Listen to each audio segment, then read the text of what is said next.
There is a version of this story that is simply about jam, and then there is the version that actually explains what is happening here.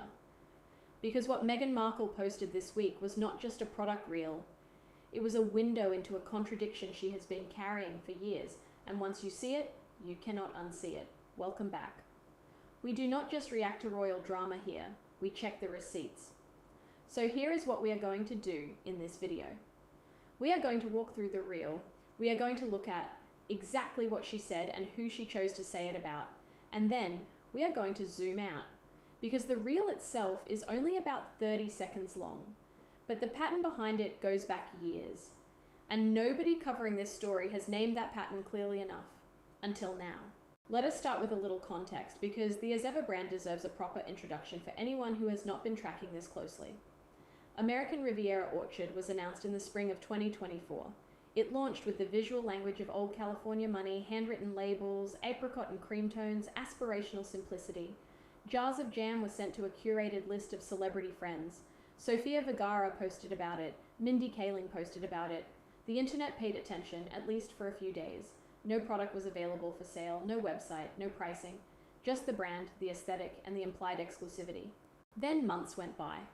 Then, in early 2025, the name changed. American Riviera Orchard became As Ever. The rebrand was explained as a natural evolution. The lifestyle category was expanded beyond jam. The visual identity was refined. And a product line, spreads, a crepe mix, flower seeds, and caramel chocolates, was finally made available for purchase. The reception was, to be precise about it, mixed.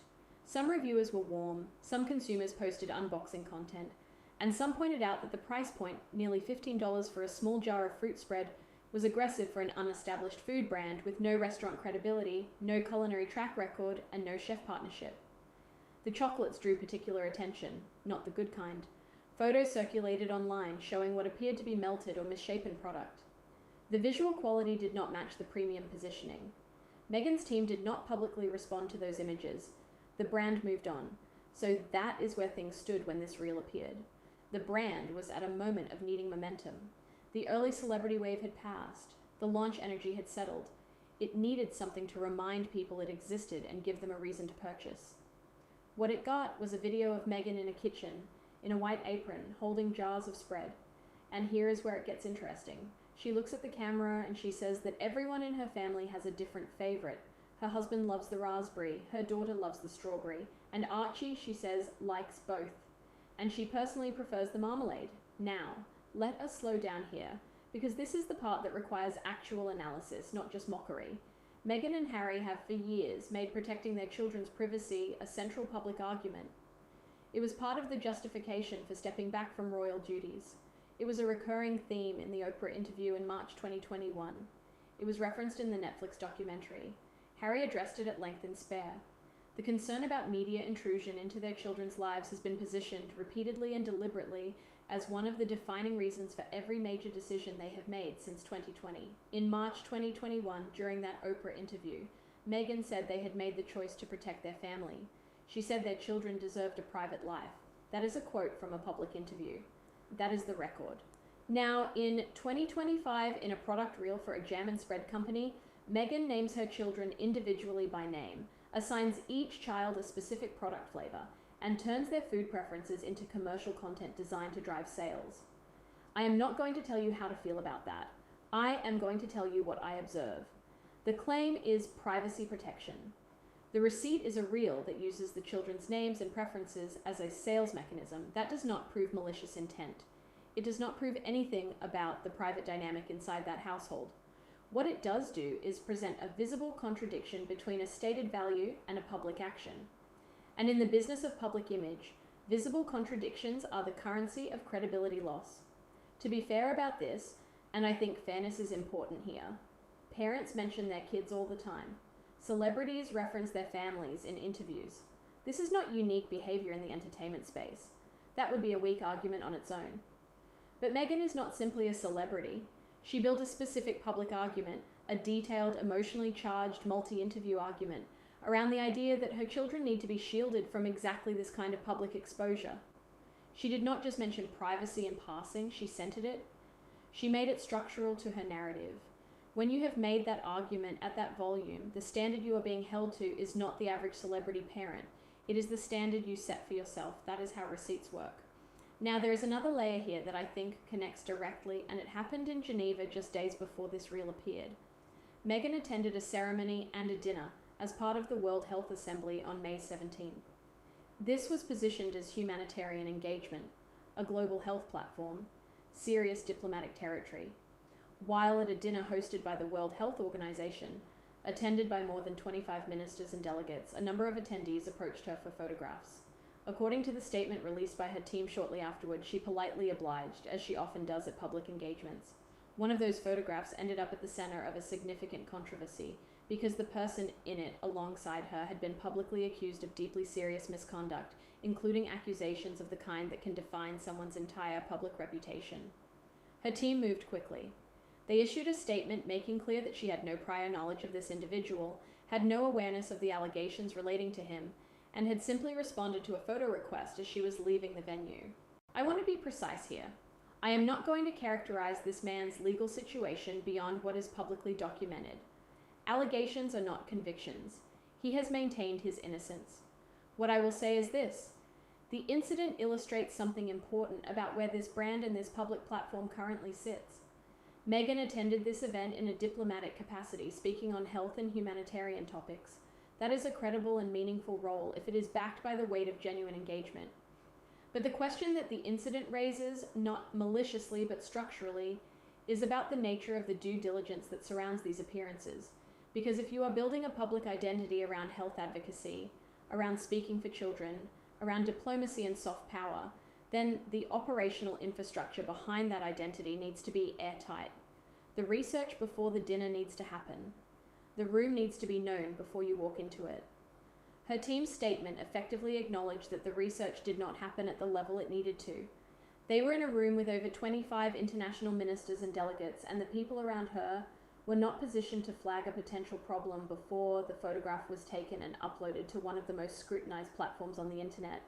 That is not a moral judgment, that is an operational one. And in the world of public image management, operational failures become moral stories very fast. So here is what we have in the space of a single week. A product reel that positions the children as commercial assets in direct tension with years of stated privacy values. And a diplomatic event that ended in an urgent statement because the surrounding infrastructure was not adequate for the environment it was operating in. Let us bring those two things together, because I think the connecting thread is not incompetence. It is something a little more interesting and a little more revealing. What both of these moments share is a collision between the scale of the public stage and the operational reality of the platform behind it.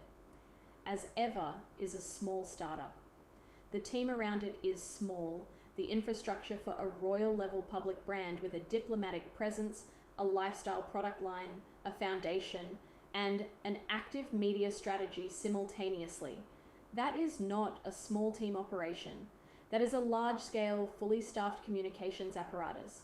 And right now, in my view, the scale of the ambition is outrunning the scale of the structure supporting it. The reel reads as something produced quickly, with a specific goal of driving product engagement, without the kind of brand strategy conversation that might have flagged the privacy tension.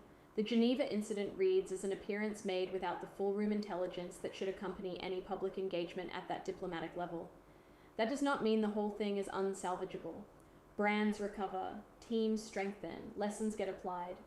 That is the fair version of this story, but here is what makes this particular week matter for the longer pattern. As ever is not the first Meghan Markle venture to face this kind of pressure, Archetypes launched on Spotify in 2022 to genuine cultural interest. The first episode drew strong numbers. The subject matter, the labels women carry, was genuinely resonant. Then the season ran. The second season did not come, and in 2023, Spotify ended the partnership. A senior Spotify executive's comment about the situation was widely reported and widely discussed. If you know the quote, you know what it cost her in terms of industry perception. If you do not, it is worth looking up. The Netflix documentary launched in 2022 and drove significant viewership.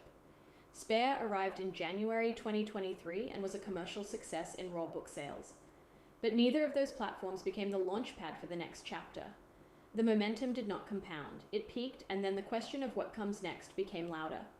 American Riviera Orchard became as ever in the middle of trying to answer that question, and as ever is now in the middle of trying to prove it can actually build a sustainable consumer business in one of the most competitive lifestyle categories on earth. Jam and preserves is not a forgiving space. The artisan food market is crowded. Premium pricing requires either a cult following, a genuinely exceptional product, or both. The celebrity lifestyle brand model works for some people, and for others, it becomes the receipt that the public holds up against everything that came before. The reel this week, with the children's names, with the husband's preferences, with the apron and the kitchen staging, is an attempt to create warmth around a product that needs warmth.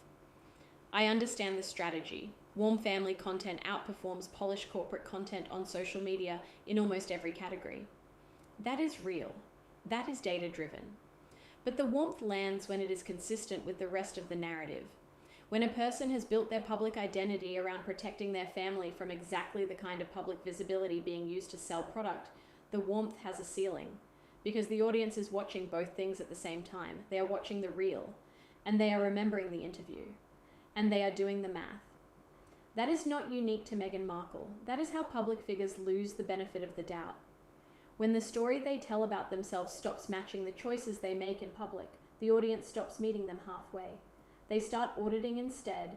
We are watching an audit happen in real time. Now here is the verdict as I see it, not as a moral conclusion, as a pattern observation. The privacy argument was the foundation of the Sussex public brand after 2020. It was the emotional core of the departure story. It was the thing that made the audience feel something other than spectacle.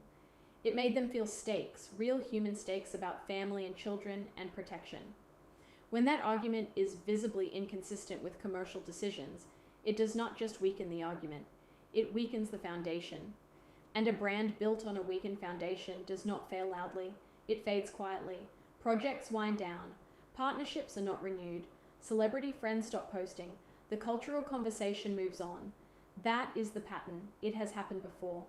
And what this week suggests is that nobody inside that operation is stopping long enough to see it.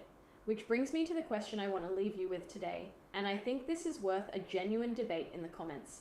The privacy argument was always going to come into tension with the commercial ambitions. You cannot sell a lifestyle brand to the public while simultaneously arguing that your family needs to be protected from the public. Those two things pull in opposite directions, and at some point the tension becomes visible. So here is what I want to know from you.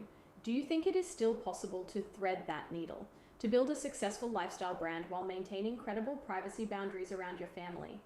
Or do you think the moment she named the children in that reel, the foundation of the whole argument quietly collapsed? Tell me what you actually think, because I think this is the conversation nobody else is having, and I think it matters more than the jam.